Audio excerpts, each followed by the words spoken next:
Shankara says that the source and cause of all memory is owing to the I am the body identity.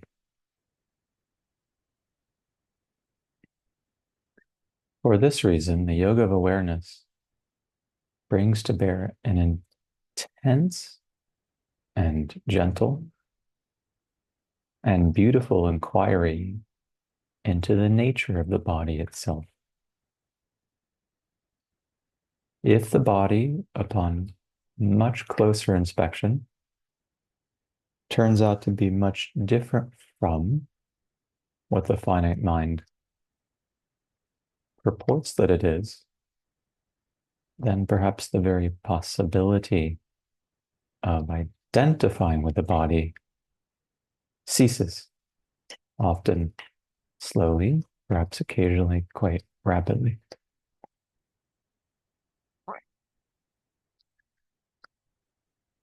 We begin that intense and glorious investigation today.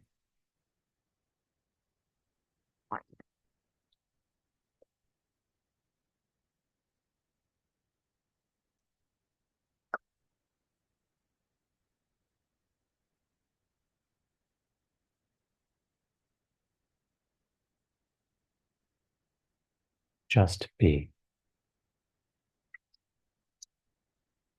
Don't be anything or anyone. And don't feel as if you need to try to be. Instead, just be.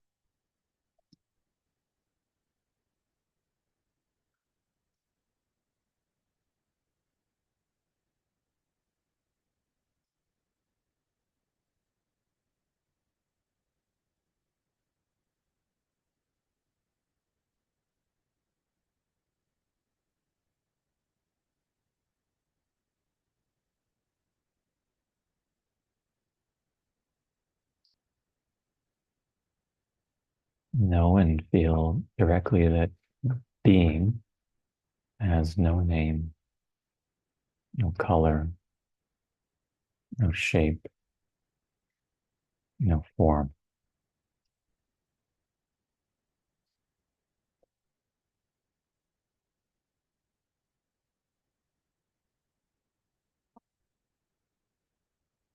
And do not make the mistake of believing that being is somehow new or other.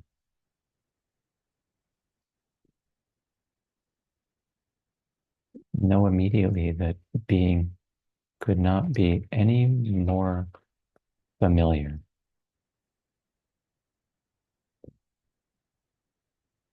And in this sense, however naturally sweet it is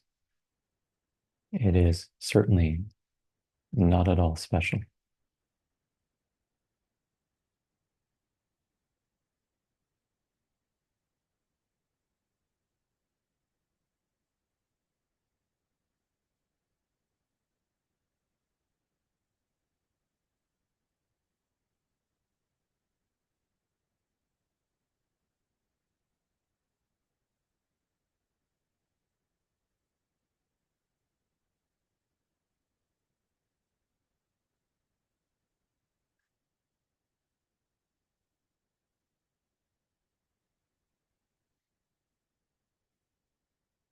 And don't feel as if you have to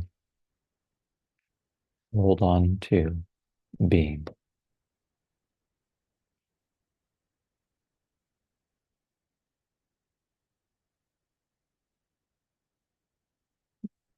If being or consciousness is what is, then why would being or consciousness require something to effortfully hold on to it?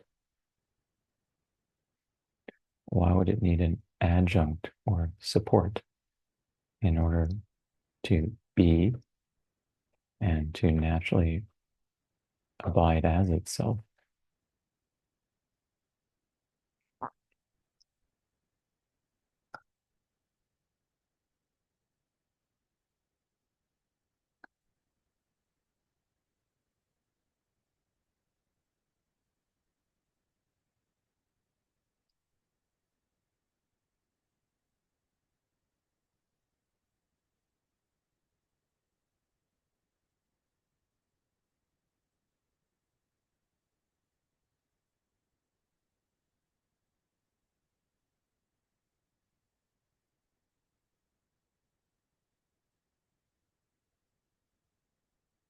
after all, how many beings are there in direct experience? Is there a being that knows being? Or is there simply indivisible, unbroken, totally natural being itself?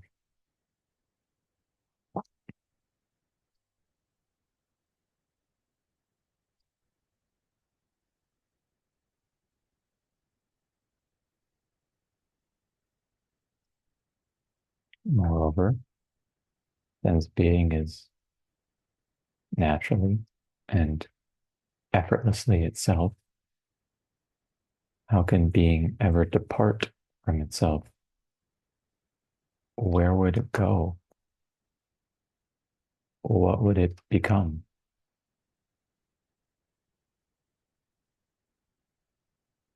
What sense would it make to say that being goes out of being, or that it comes or comes back into being?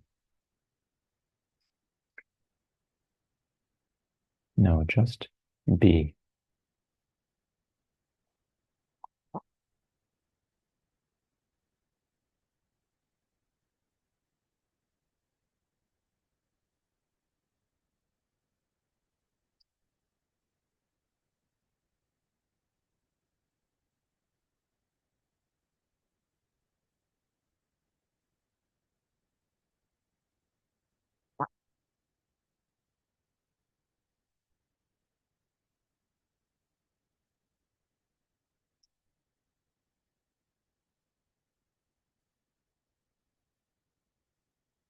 Allow a subtle superimposition for the moment. Feel that being is like a vast field that is shimmering with light.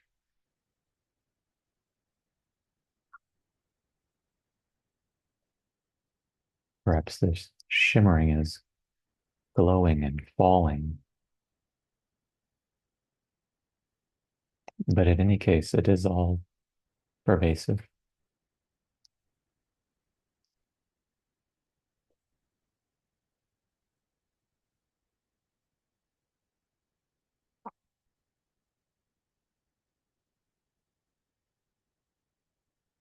And since this is true, this means that being is always and already pervading whatever it is that the body is.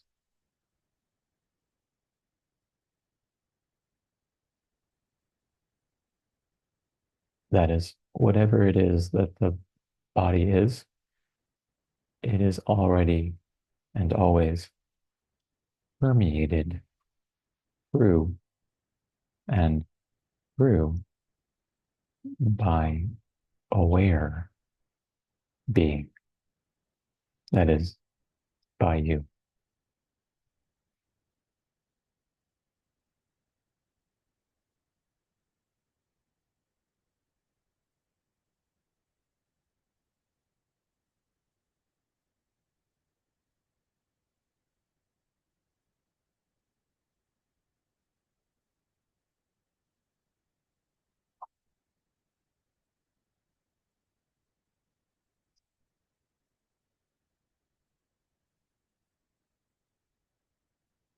Now, if we ask ourselves the question, what is the body?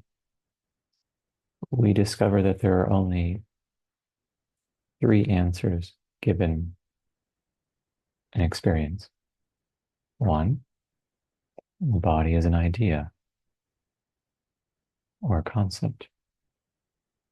Two, the body is a perception. And three, the body is a sensation.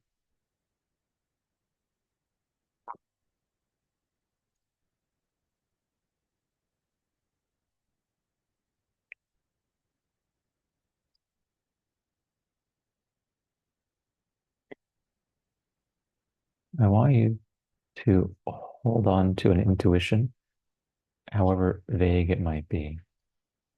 And that intuition is that whatever it is that the body is, it certainly feels like a living something. I want you to hear living something and feel, provisionally speaking, the truth of this pointer. Yes, the body is, whatever it is, a living something.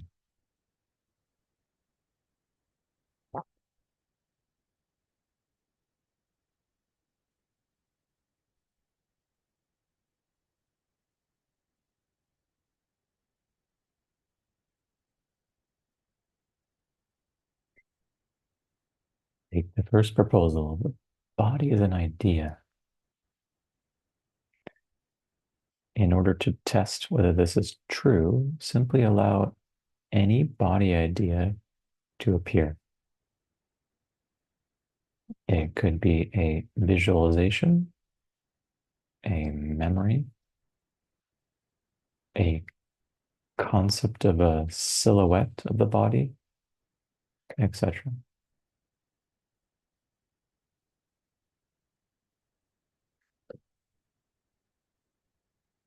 Allow for this thought or idea to become a little bit more vivid.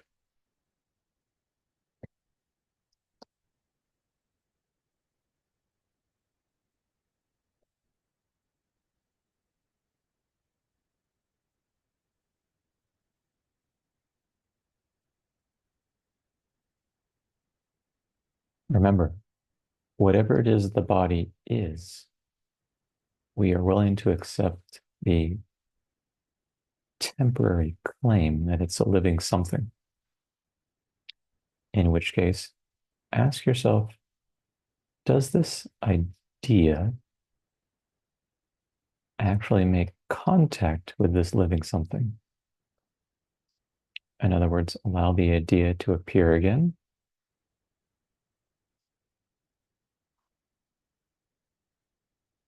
Let it appear fully or as fully as possible. And then check to see whether this idea is actually making contact with this living something.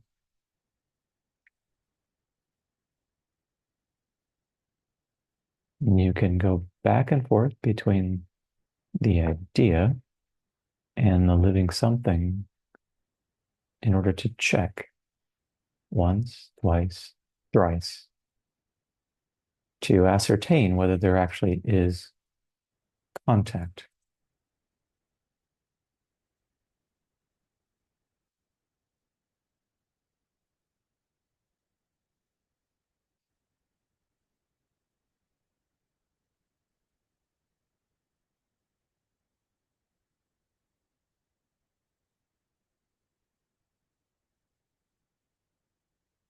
Be assiduous. Here is the idea once more. It is arising. And here is a living something.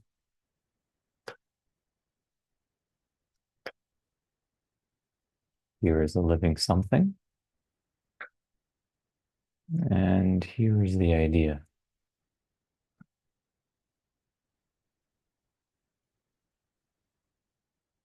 Try to really feel into the question, are they actually the same or are they different?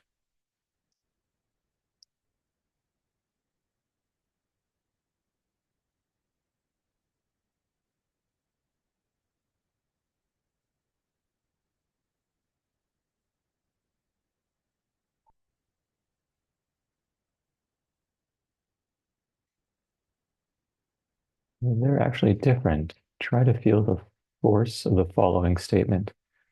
The mental representation of the body is actually not the same thing as the body, whatever it is that the body is. Really experientially feel the difference.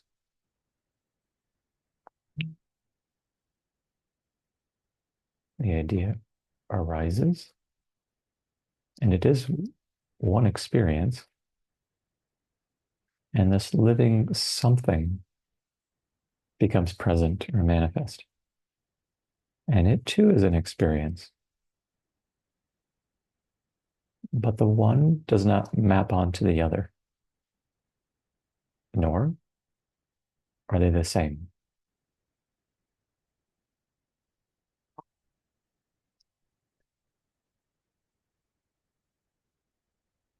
The idea then is like a map,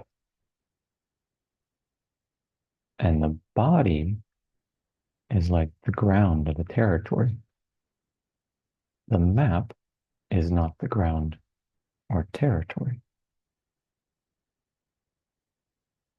Really feel the truth of this understanding.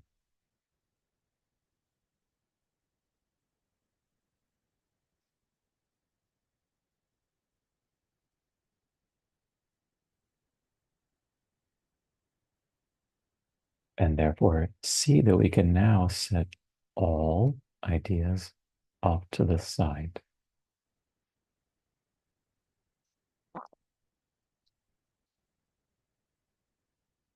If that's not clear, then on your own, you can test other ideas, memory thoughts, anticipatory thoughts, other visualizations, other silhouettes, body part thoughts, and so on.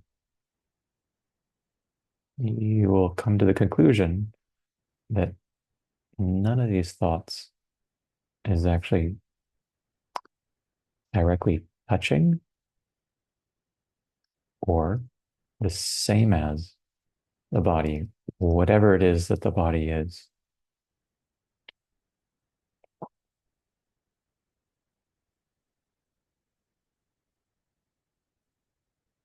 Let this soak in.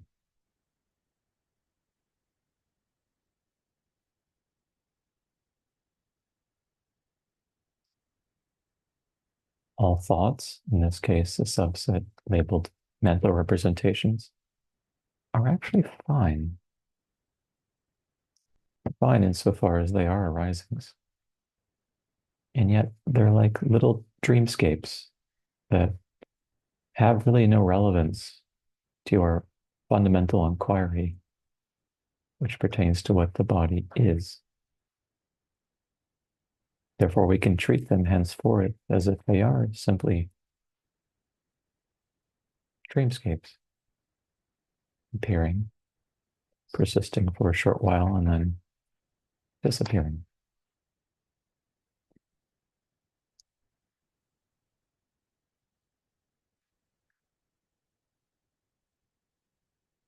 Turn now to the second proposal, namely that the body is most notably a visual perception. Let the eyes open softly, gently.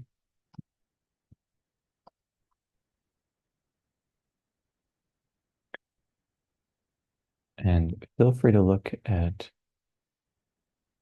any part of the body.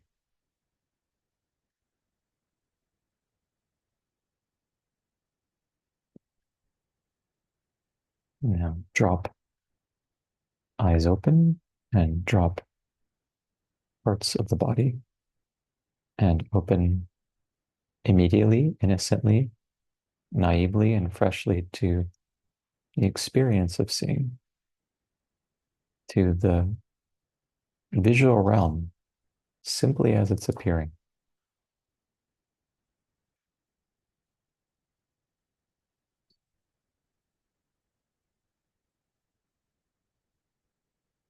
And if you had no nama, no concepts, no socially constructed, inherited names, and if you came to this experience of seeing the first time, how would you know that some colors belong to the world while other colors belong to the body, let alone my body? How would you know that?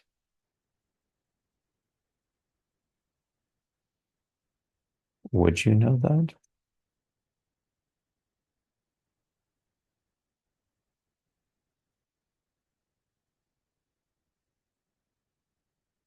If you were looking through the eyes of an impressionist or post-impressionist painter, wouldn't it be true that you actually would see color or colors and shapes, or to offer a neologism, color shape?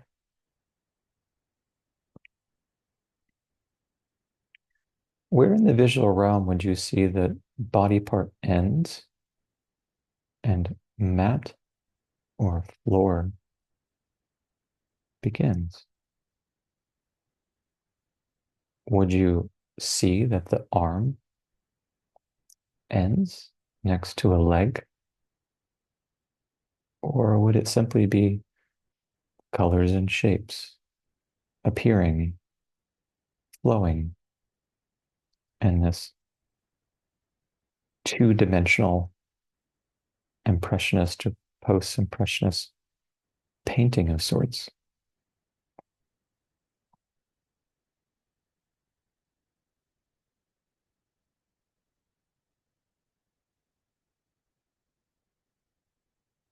And without memory, without thoughts, would you experience my or mine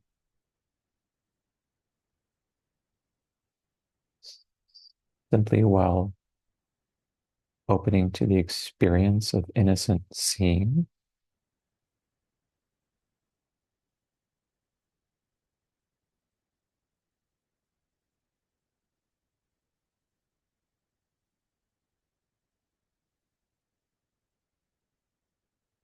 Indeed, unless you were rather appealing to hearsay,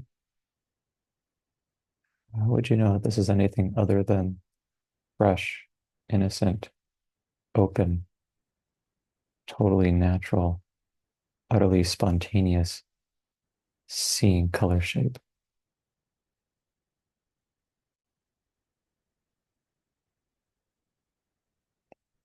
Try to really feel the force and the innocence of this line of inquiry.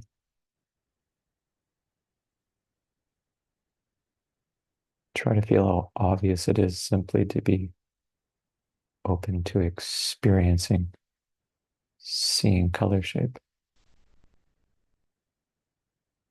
without freight, without baggage.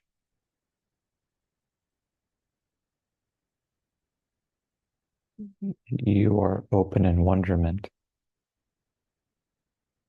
And being open in wonderment couldn't be any more natural, any more obvious.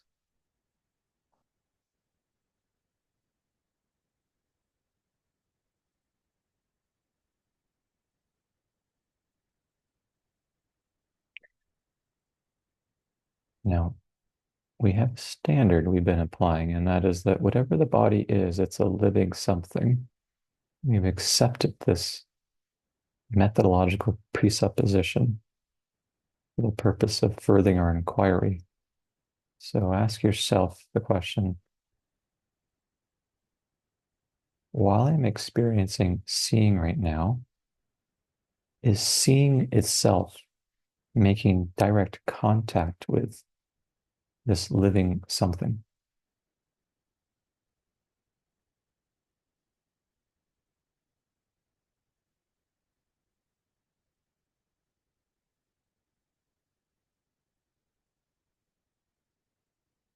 This may be a little subtler than the first line of inquiry into thinking and the living something,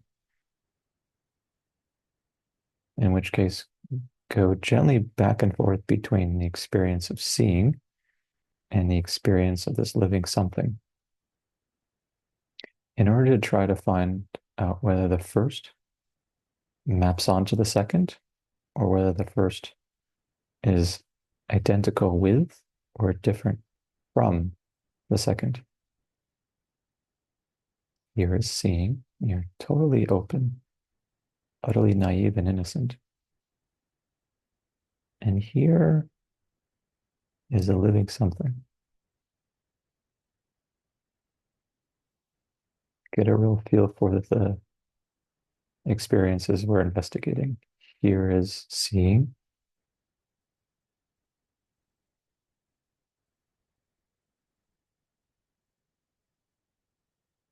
And here is a living something.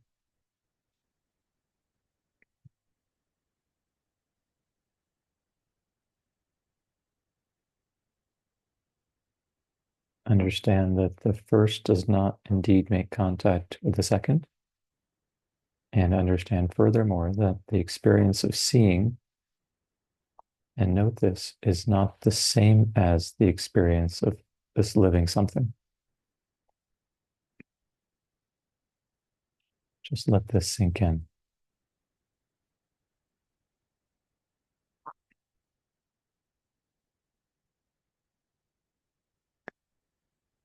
In other words, let it sink in that you won't find the body, whatever it is, through the experience of seeing. Just as you won't find the body, whatever it is, through the experience of thinking.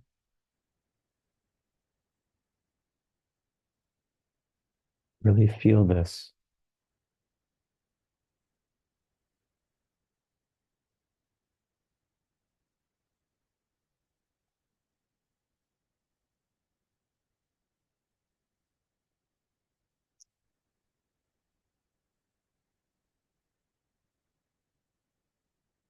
This means that later on today, when there is imagination, picturing of the body, that is simply a gentle dreamscape, and as such is not actually touching the body. And when there's looking in the mirror, it doesn't mean that there isn't an appearance of color shape. It doesn't mean that there aren't thoughts, some of which may subtly say, that's me, or I'm aging, or I look very nice today. And yet, slowly, you may feel that you're no longer convinced by the appearances. You may feel that the sight of color shape is somehow on the wrong side of the equation, and that somehow you are in here. Perhaps you are aware being.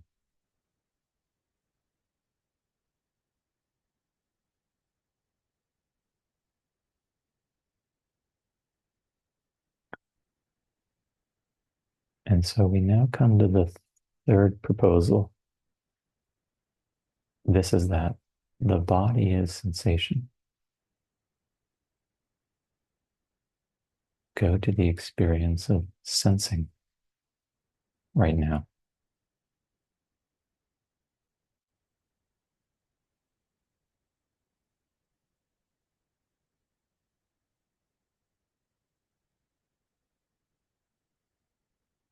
And what does that experience feel like rather? It feels like tingling or pulsating, vibrating, or effervescing.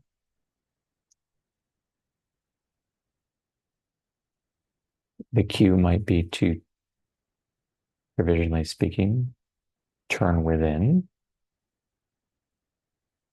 or we might even say turn toward the body or turn inside the body and experience sensing.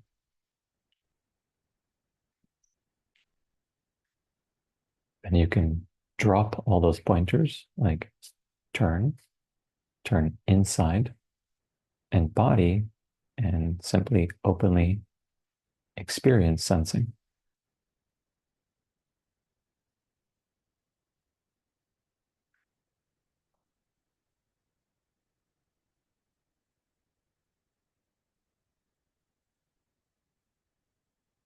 This should feel very natural and intuitive. And therefore, when the question is put, is it true that this living something is the same as sensing? See clearly that it is. Feel deeply that it is so.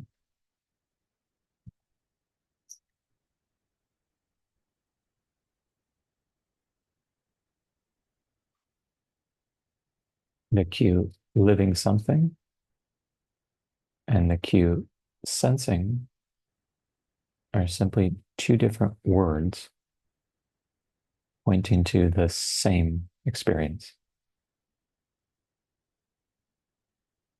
Or living something is simply one name we may give to vibrating, effervescing sensing.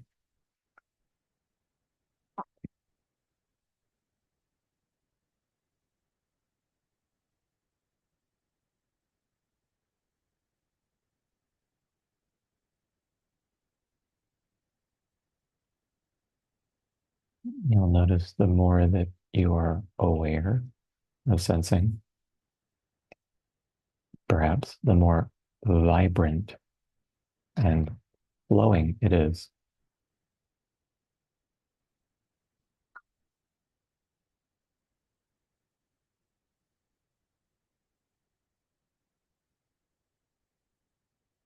You might say that it's like a field of flowing energy.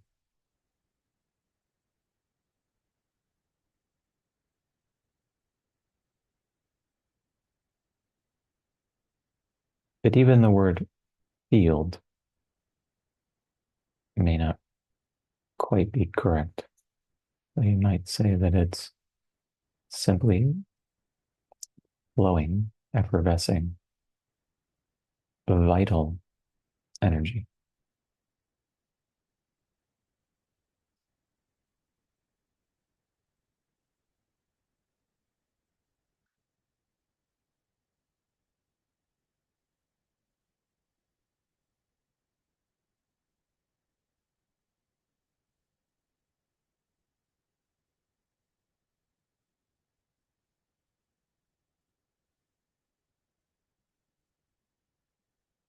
Because for a while, the direct feeling of this vibrating effervescence isn't entirely clear.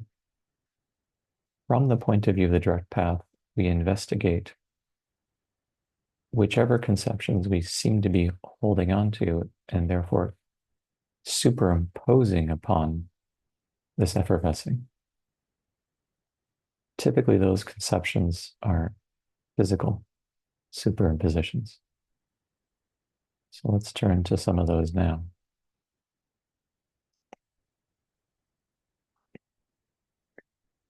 The first one, perhaps, is weight.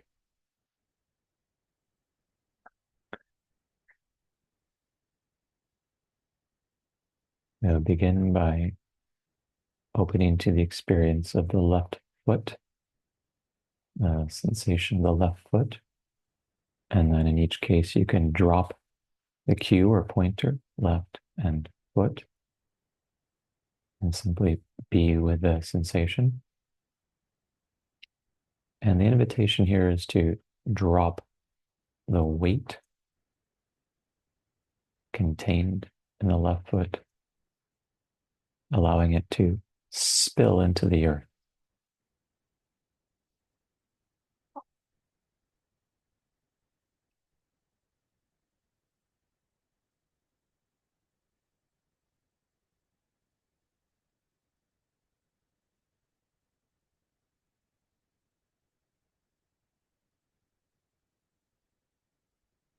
Now let the weight held in the left ankle fall to the ground.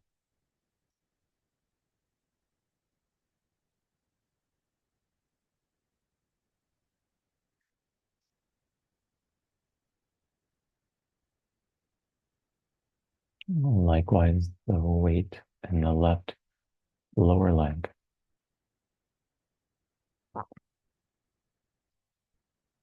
And start to feel, meanwhile, that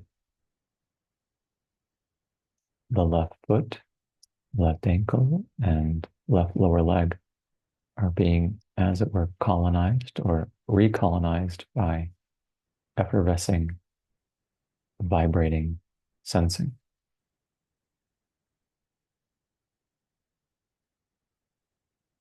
And now the left knee,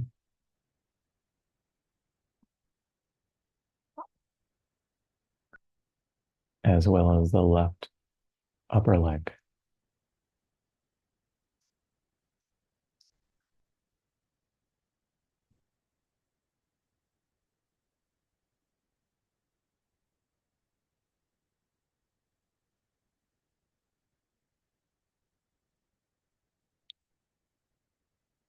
As the weight falls away, as the natural effervescing, as it were, hums, feel that you, in some sense, have no leg.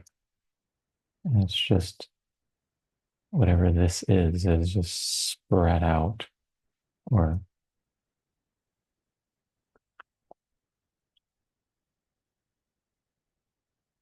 amorphous or shapeless,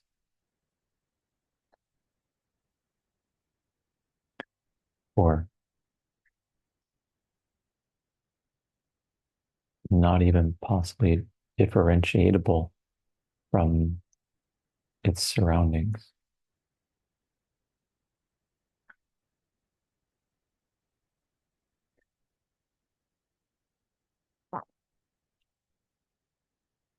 Now let go of all the weight that's being held onto by the right foot. Just give all of it to the earth.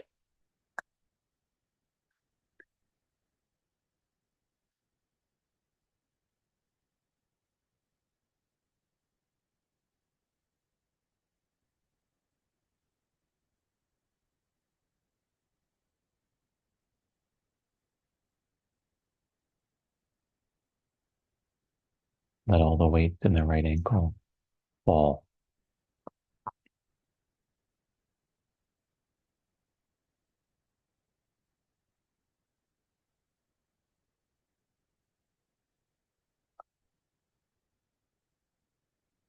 All the weight in the right lower leg is almost achingly released.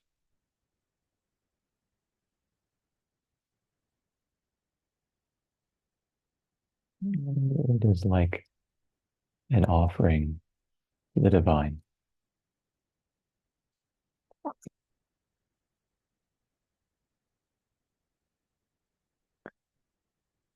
Now the right knee,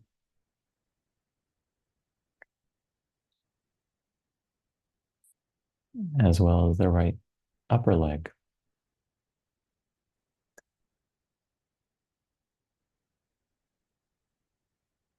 And you almost want to cry with this experience of openness, release. The entire lower body is now no longer in direct experience felt as a lower body, as a mine. It's just spread out, indistinguishable, effervescing.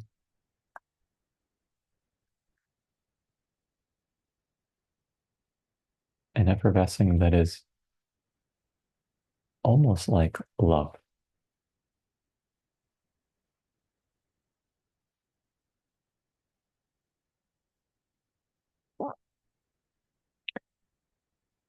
Under the pelvic floor, in this bowl,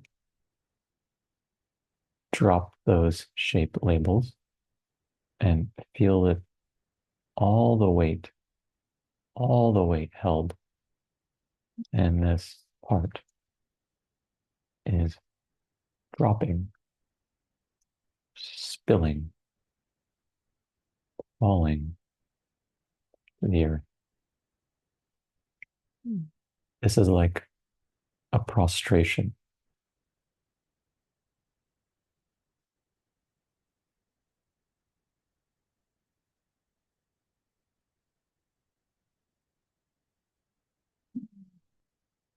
It is less so an effortful act and more so a yearn for surrender.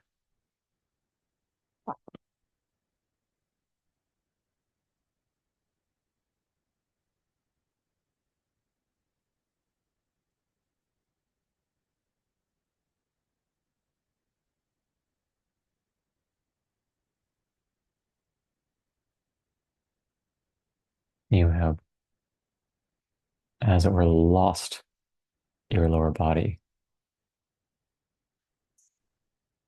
But what it really feels like is coming home.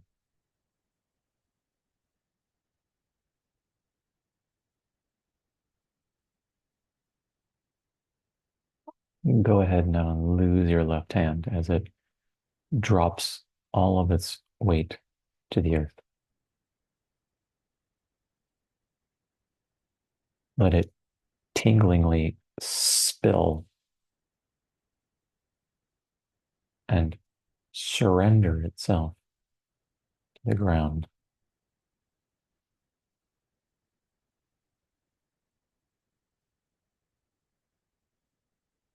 Whatever it is that the hand is holding on to, let it go now.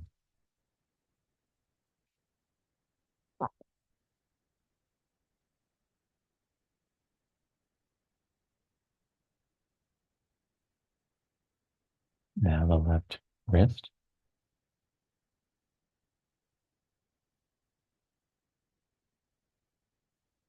and the left forearm.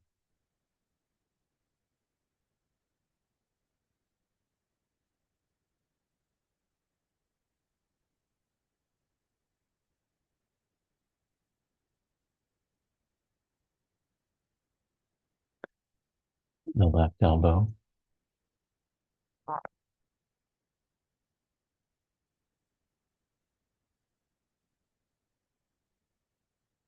upper arm, and left shoulder.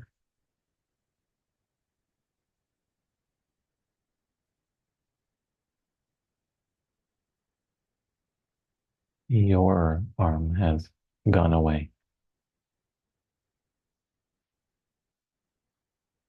And there's only the hint of joy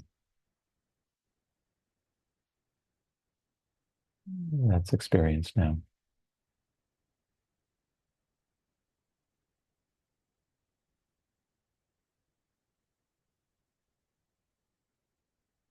Only the sweetness of the first dawn.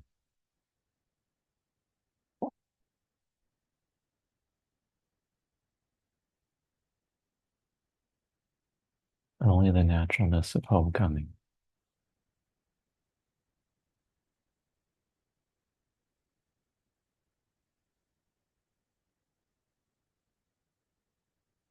Only the slightest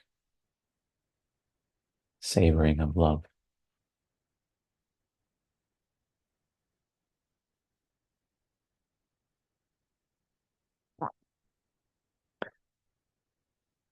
Let all the weight in your right hand be released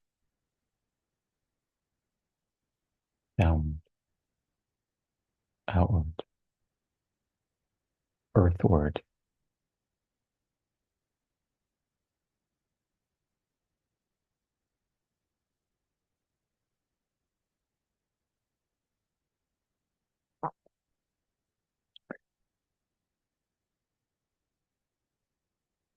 The right wrist,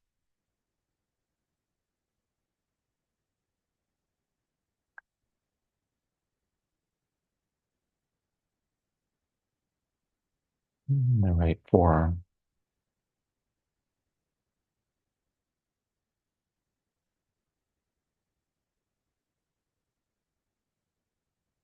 There is beauty in this care.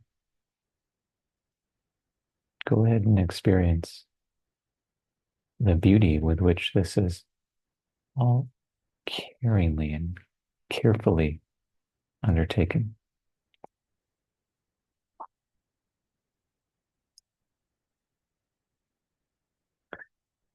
The right elbow and upper arm, and the right shoulder. Where have the legs and arms and pelvic floor all gone? Where were they in the first place?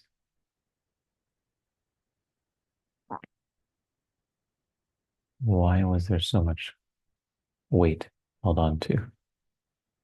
And how easy is it to offer it all up, to let it all go,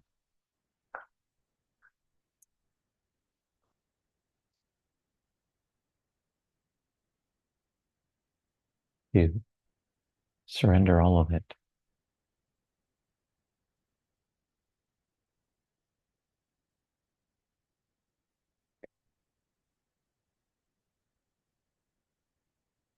Open to the midsection and corresponding back, specifically to the stomach and to the back behind it. And let all of this nether baggage go.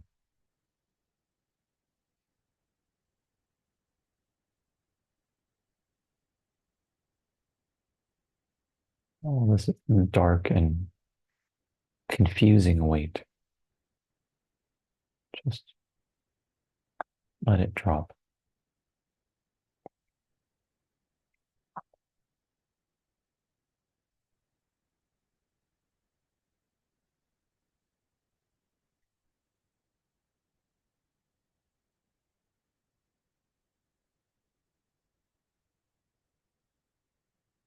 Come down to the solar plexus and the corresponding back,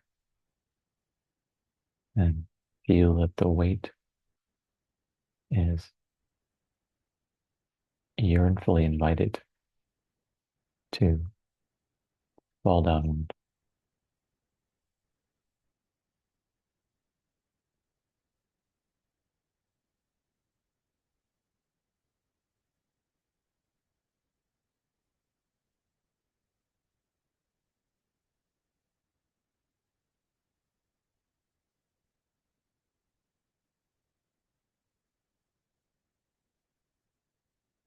Feel that your concepts are slowly tumbling away.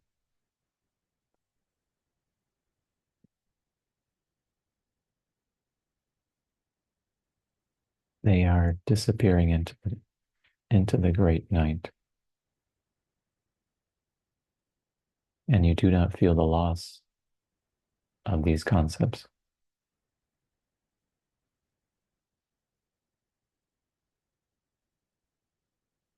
Open to the chest and corresponding back, and let everything here fall.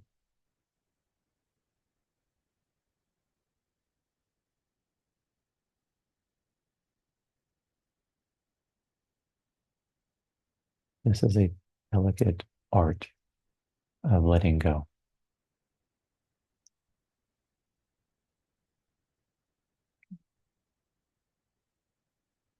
It is just as much an act of grieving as it is an act of love and celebration.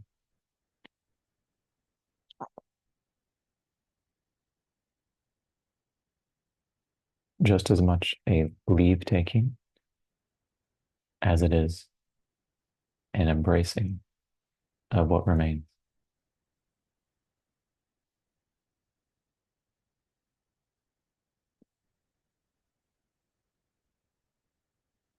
Now all the weight has been bound up with the collarbones and corresponding upper back can be gently released to the earth.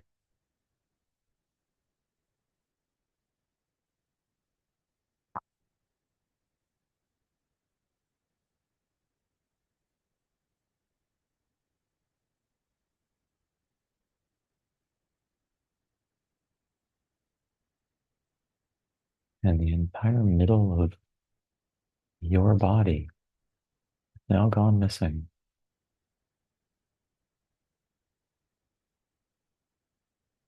And you do not feel the loss.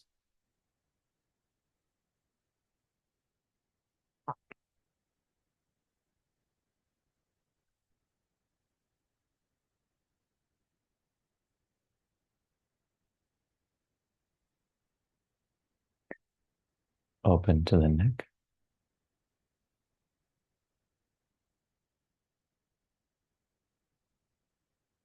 the front, the sides, the back, and feel the neck.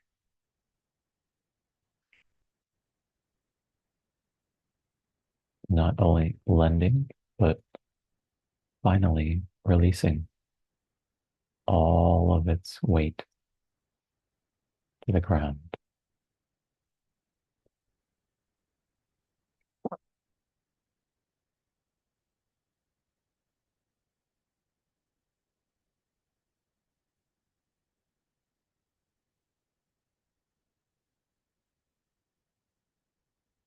Where once there were feet, legs, hands, arms,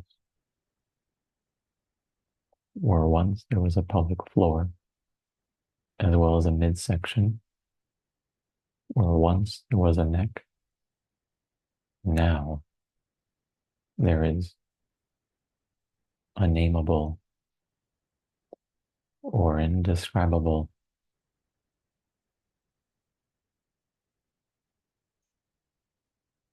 flowing, shapeless, sizeless, effervescing.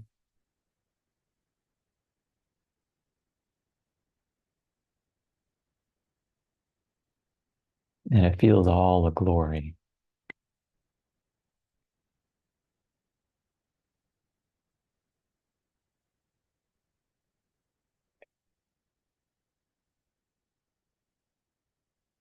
Now open to the head and drop the label head.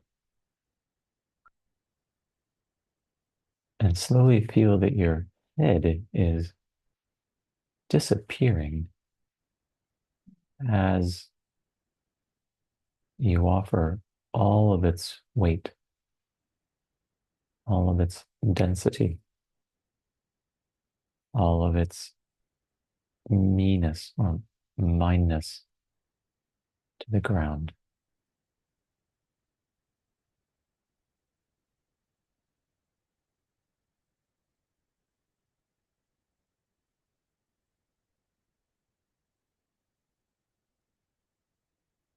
You move carefully, quietly,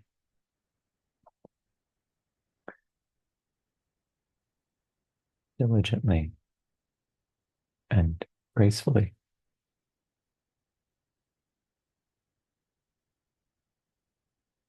tiptoeing into the darkness.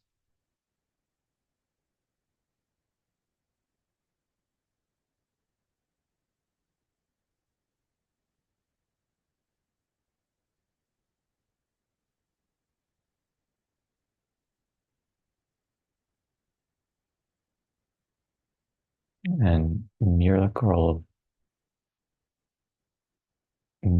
of miracles,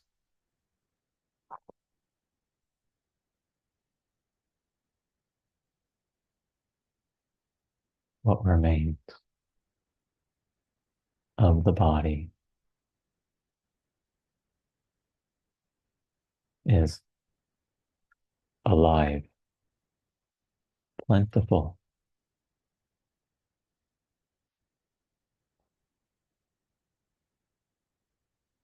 vibrating and nameless.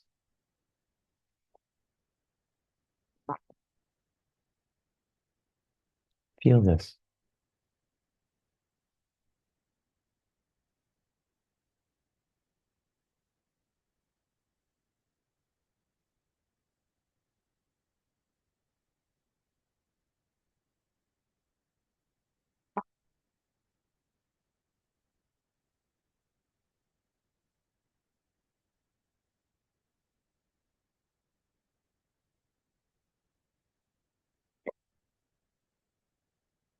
Verify if you were to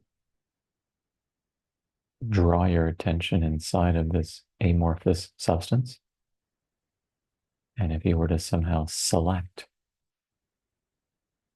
a sample of the sensation,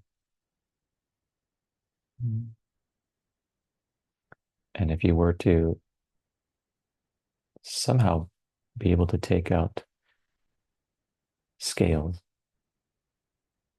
would the sensation actually have a weight?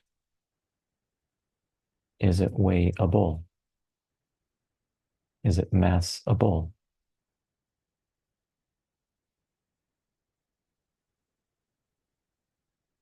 In other words, is it actually that sort of thing?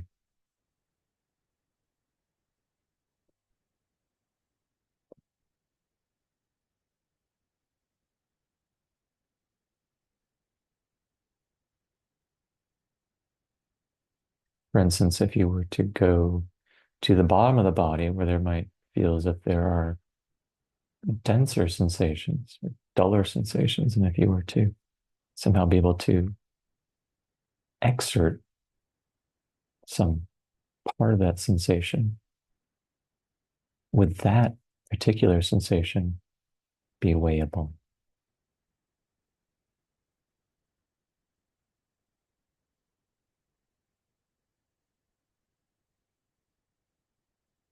No, not at all.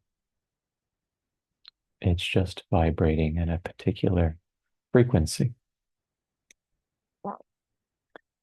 For now, we will say that it is not gross, physical, that is, but rather subtle.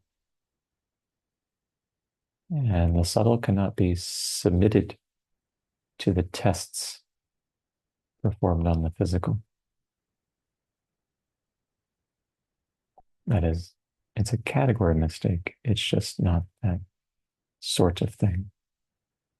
And in fact, it's not a thing at all.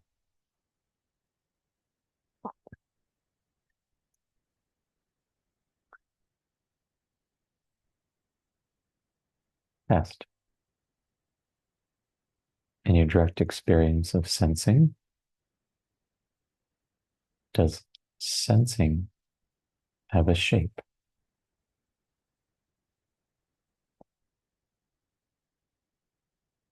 Try to discern and delineate this shape.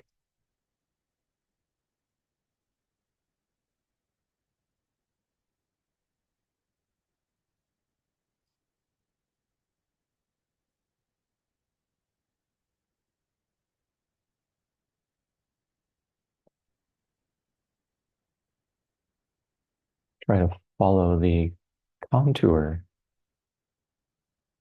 silhouette, or outline while staying with your direct experience of sensing. Can you find that outline?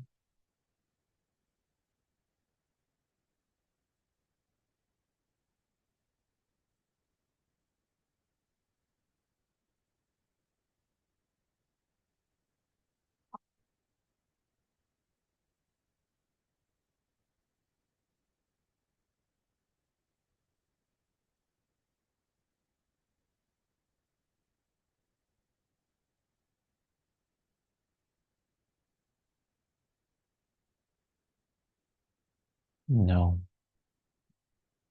Outline is a thought, not the direct experience of sensing.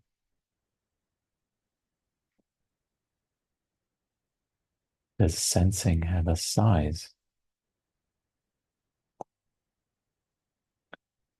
Try to ascertain how large or small sensing is without appealing to thought or memory.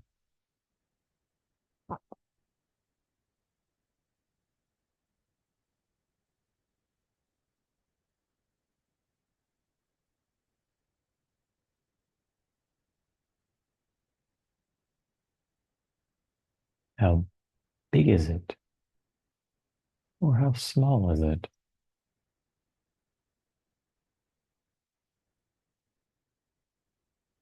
And can we really speak of an it in the first place?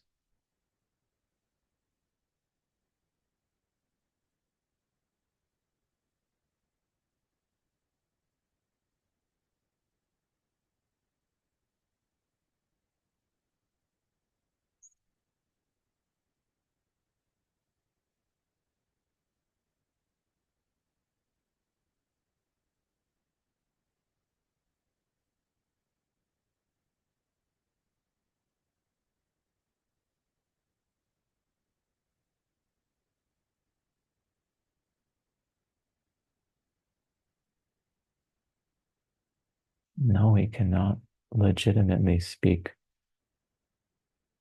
of a size, just as we could not legitimately speak of the shape.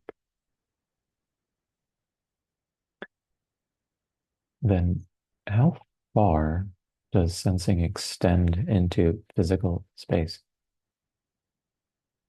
After all, if it is a physical thing, so it's ordinarily understood that it must have extension.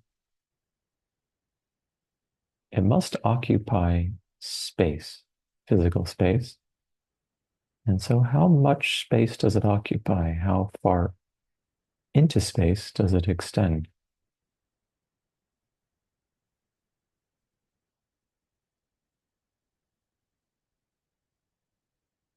You naturally follow this line of inquiry, feeling, sensing, slowly expanding, with a view to finding its edge or edges. Where is that edge? Or where are those edges?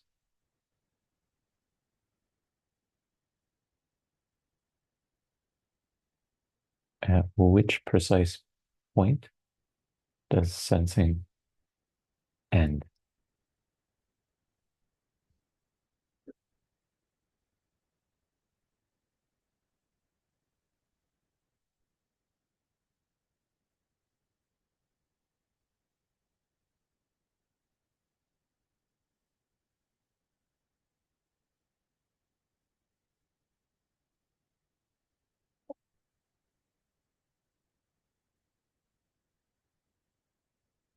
And it's weird, the finite mind might say. The more sensing expands, the more it remains itself. And the more sensing expands, the clearer it is that it doesn't reach a boundary where it ends. It's like ooze, goop that keeps spreading out, but without actually finding its limit.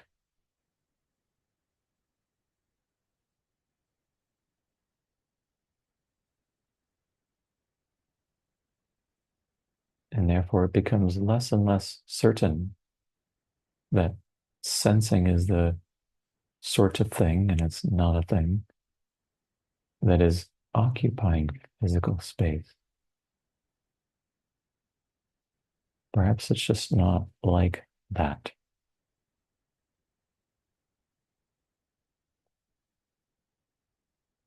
Finally, and for now, ask yourself the question, where's the inside of sensing? That is the so-called body. And where is the outside of sensing? That is this so-called world.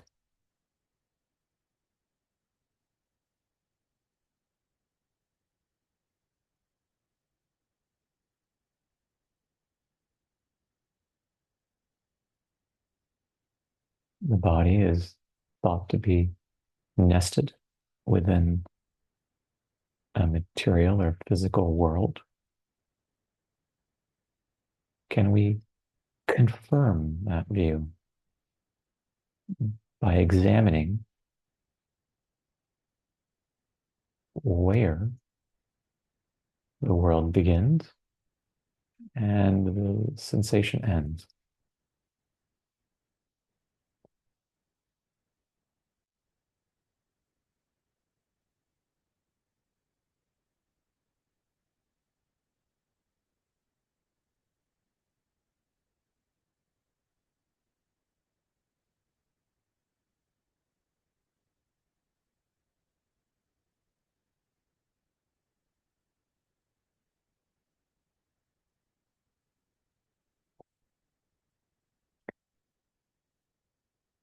And the investigation makes the matter quite clear. The world, put in quotes, begins in thought, not in the experience of sensing.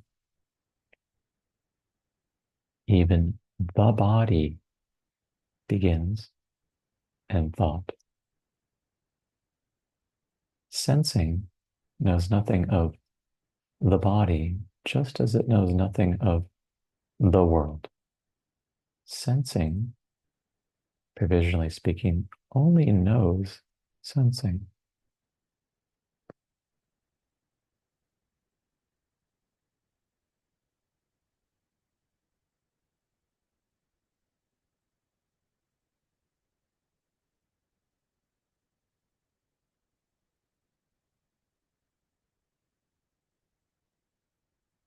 But it's even not quite correct to say that sensing only knows sensing. It's far more correct to say that being or knowing, that is to say, what we are, is that with which sensing is known. Feel that right now. Feel that you are aware being or gentle knowing, and that you are that to which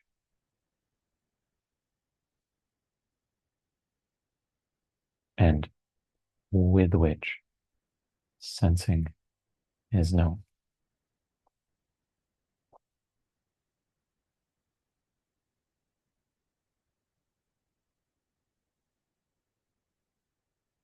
The being that you are, the knowing that you are, is the loving that you are. And in this sense, sensing is loved by you.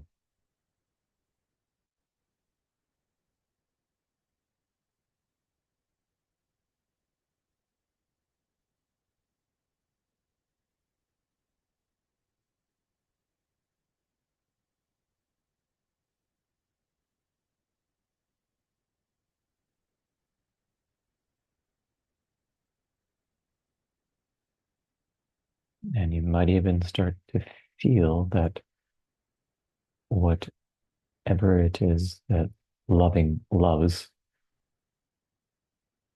merges into love, becoming love.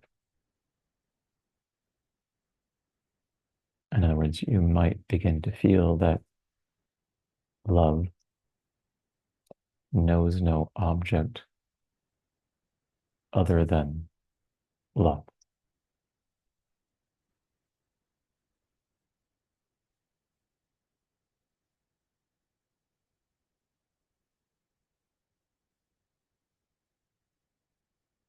You might begin to feel that sensing is simply the Alleluia of love.